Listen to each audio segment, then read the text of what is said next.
Even though Kratos sat on the throne as the new god of war, he was haunted by visions of his family. A family he himself murdered. But the hands of death could not defeat him. The Sisters of Fate could not control him.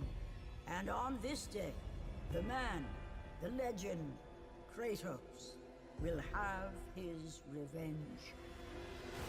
Kratos, the ghost of Sparta, commander in the Spartan army, son of Zeus and killer of gods. This legendary character in his quest for revenge is beloved by many a gamer, and has fueled thousands of brutal playthroughs of the God of War games. But how does our version of Kratos compare to the character of ancient Greek mythology? Hi, I'm Roadrunner, and this is How's That for Interesting.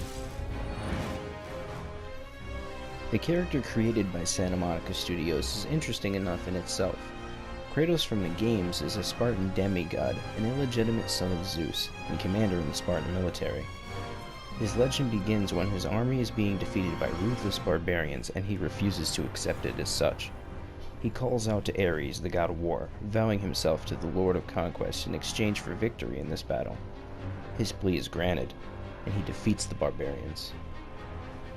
Now with his soul pledged to Ares, Kratos becomes his messenger, mercenary, and assassin, bound to, for as long as he lives, abide by Ares' every word and whim.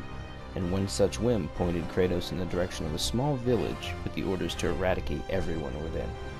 So Kratos did what he had always, entering a blind rage, bringing his wrath upon all he crossed until he came to with the bodies of his daughter and his wife at his feet, slain by his own hand.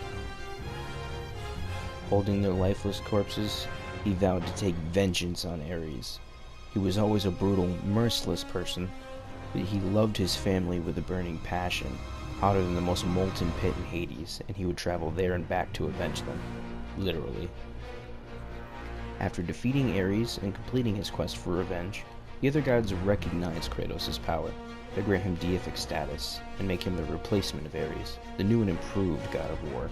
He remains as such for a time, this being the end of the first game's story. The second game picks up after he is cast from Olympus and stripped of his godhood for misconduct. From this point on, he begins a second, more spite-fueled quest for revenge.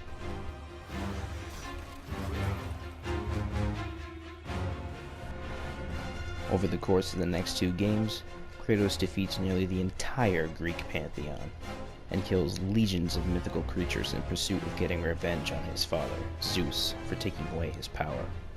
He eventually defeats Zeus, but at a massive cost. As he felled each god, their dominion became uncontrollable.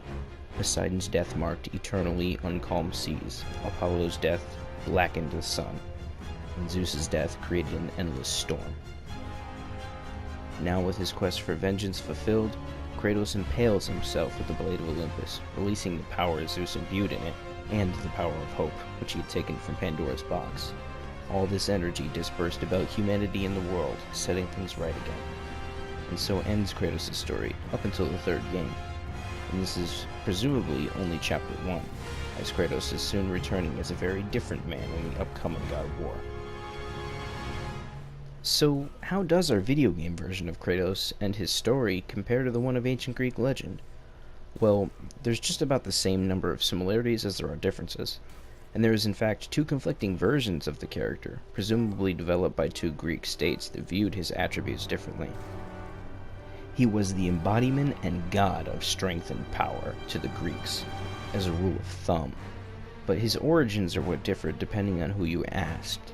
One version said he was born of the Titans Pallas and Styx, making him a relative of the Olympian gods, and sibling to Nike, Baia, and Zelus.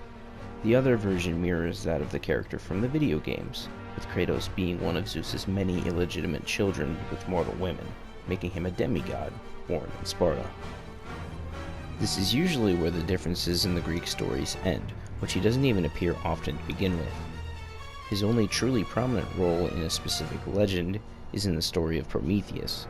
When Prometheus steals from the gods, he is sentenced to be bound and tortured forever, which Baia and Kratos do with chains forged by Hephaestus, acting as agents of vengeance for Zeus rather than against him.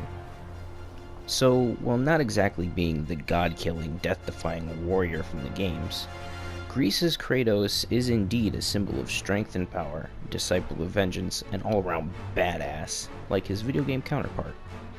He may not have been quite as eye-poppingly exciting, but he was fun to think about. Now how's that for interesting?